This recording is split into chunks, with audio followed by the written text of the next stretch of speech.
What in the fuck was that ending though?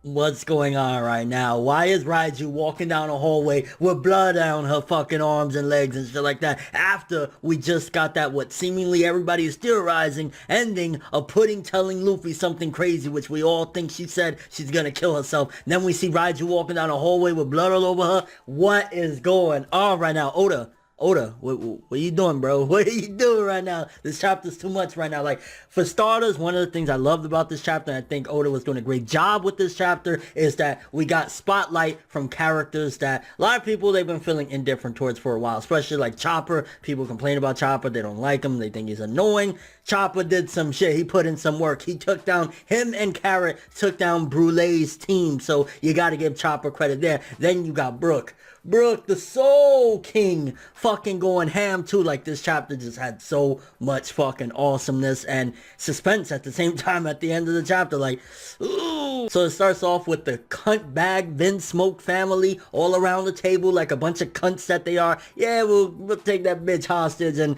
they want to take Sanji hostage. We don't give a fuck about that motherfucker. Like, they are some scumbags. Like, Oda, I could tell that something really bad is going to happen to them, and we're going to all be very grateful, because the way Oda keeps writing them is as if they're just absolute pieces of garbage that deserve nothing but 10-foot fucking boots up each of their assholes every morning for fucking breakfast, because these motherfuckers are scumbags. Like, they're laughing like, oh, I'm so glad Sanji's back, just so they can make his life hell, pick on him. Like, do you motherfuckers realize he could probably kick all of you guys' asses? The only reason why Judge beat him was because Judge was a little fucking pussy that had to have somebody jump in front of him. Like, do you guys realize Sanji's better than all you motherfuckers? Like, ooh, Oda's doing such a great job at making me upset about these characters. It's like, ooh, these motherfuckers. So, very good stuff there in a sense of continuing to show us, hey, don't forget, the Vinsmokes are cunts. Like, so when something bad happens to them, don't feel sorry for them. Majority of them are assholes. Like, maybe you can feel bad for the sister.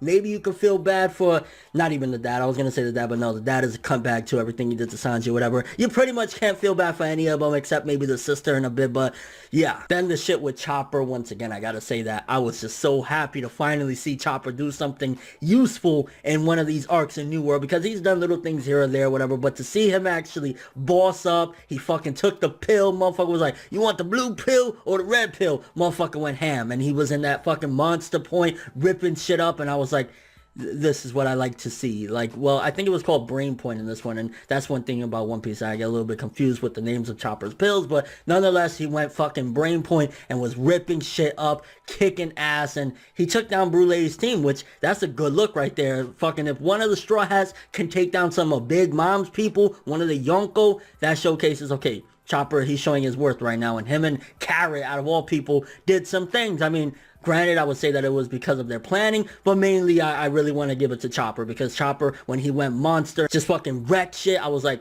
okay, so this is showing some good stuff for Chopper, showing that he's actually evolved, and we're seeing the best of what Chopper can do up until this point, at the very least. I mean, granted, we didn't see him in a full-on drag-out battle or whatever, but he did take down Brulee's people, and it's like, now he gets to go freely and look for his people. Although I could see at some given point in the manga, him reaching Sanji, and Sanji saying, yo, get the fuck out of here. I already said it is what it is. I'm marrying Pudding, and that's it. And speaking of that, you see Sanji in the kitchen, and he says that Pudding never showed up for their lunch meeting. So Pudding not showing up to the lunch meeting is already a big red flag, because she just whispered to Luffy something, and Luffy's like, what are you saying? So whatever she whispered to Luffy, already she has emotion, because if she didn't show up for the lunch meeting, something happened with Pudding, whether she ran away, whether she's killing herself, some shit there. Pudding is already doing it in motion. So we got some progression on that aspect as well. And I'm like, I think honestly this is going to affect Sanji in a very bad way, simply because I think at this point he's already accepted this is going to be my wife. He's accepted that he's going to have these feelings for her, and this is how life is going to be for him from now on. And I mean, at the end of the day, he looks at her as, this is an adorable woman, you know, I'm going to be with her. So that's definitely already making me wonder, like, okay, they're putting RIP.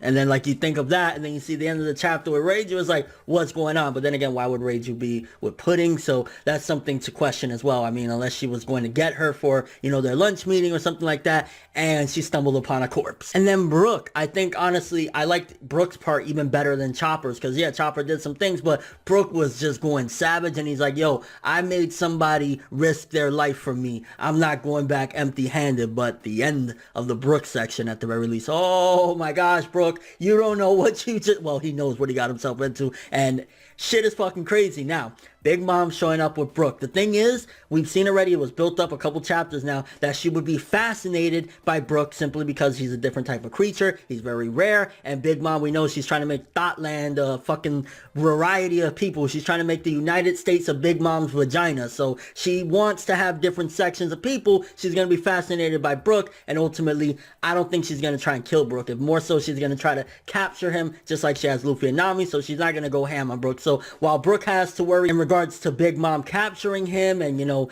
basically being like a nasty creature, ultimately I think she's more so gonna potentially be kind of buddy in a way. Not necessarily like, yeah, we're gonna, you know, just chill and shit like that, but I don't think she's gonna treat him that bad because she wants that rare creature for her. So it was already built up that Brooke is kind of safe from Big Mom in a sense, even though she's right there in front of him, which I ain't gonna lie, I'd be shitting myself right there. I'd be like, yo, Big Mom, I'm sorry. I will lick the vag for days if you just let me live, please. But still, nonetheless, the Brooke section, awesome shit there as well. Like this One Piece chapter, almost every section had some good shit for a variety of characters, and I'm like, this is what I want to see. I want to see some of the other Straw Hats do shit. I don't just want to get straight away to the ending of Luffy having a big, awesome fight. I want to see Brooke do shit. I want to see Chopper do shit, and they're doing some shit. And if you notice, if you compare this to like Dressrosa, the pacing is already faster than shit like Dressrosa. We're already seeing like Chopper pretty much had a big moment. He took down Brulee's part of his, you know, the team or whatever. Then we got Brooke doing some awesome shit as well. So I think that what they said is definitely true. Like the pacing is already like going fast to the point where we're getting to see moments for all the Straw Hats that are involved in this particular arc. And what's left? I mean, once this shit with Brooke, you know, passes over and the stuff with Pedro, which we'll talk about in a second, then pretty much we're going to get into the grand scheme of, you know, the finale and seeing what's going to happen with Sanji and Luffy and all that good shit. Which now that I think about it, potentially Chopper could be the one to free Luffy and Nami now that he's, you know, defeated Brulee's team and he could go to the mirror world and pop out wherever he wants. Pop over to the book, get Luffy and Nami out, show up on some beast shit. We got Chopper Monster Point, Luffy and fucking Gear Force, Nami with her fucking rod, like just stroking the shit out of it. We're gonna have some beast shit probably. And I'm not gonna lie, I personally, up until maybe the past few chapters, wasn't that interested in Pedro. I just wasn't. I was just like, oh, okay, you know, he probably has some interesting backstory, whatever. But this chapter, when we see the connection that he has with Tamago and finding out that Big Mom did him that dirty, 50 fucking years of his life was taken away from him from Big Mom. Like,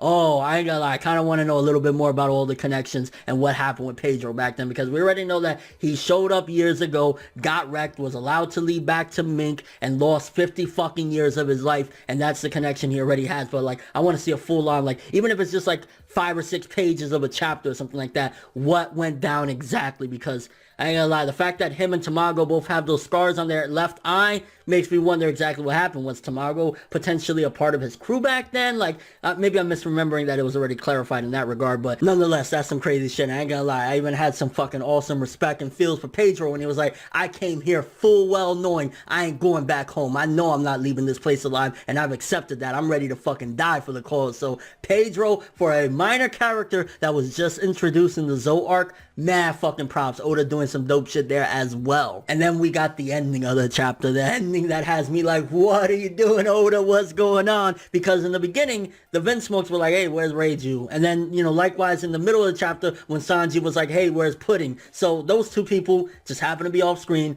Pudding last week, you know, whispered into Luffy's ear something crazy. We don't know exactly what it was. And then this week, we got Reiju walking all bloody and Pudding is missing. Like, this could be some dark shit for One Piece. If a character fucking committed suicide, which is pretty major and central to this arc, Pudding, and Reiju found her, like, ooh, just imagine what's going to happen there, because at that particular point, if the wedding is off, if there's no bride for Sanji, which Big Mom could swap somebody out at the last moment or whatever. Like, it wouldn't necessarily be a big problem, but that could definitely make a huge problem in regards to the Vince Smoke saying, yo, what's going on? And Big Mom feeling like potentially like, oh, the reason why Pudding is dead, because let's just say Pudding did some maniacal fucking beast shit and made it seem as though one of the Vince Smoke killed her. Big Mom is gonna go fucking insane and try and kill the Vince Smoke, and it's gonna be all a bloodbath. Already more so than what we saw at the end of the chapter with one of the fucking Vince Smoke with blood all over them. Like, amazing chapter. Honestly, I want to say 8.5 to a 9 for this one. Very good to great. I ain't gonna lie, like, I gotta ask the question though, what is your favorite part of this chapter? Was it the stuff with Brooke? Was it the stuff with Chopper? Was it the ending? Was it the Vince Smokes being pieces of shit? Like,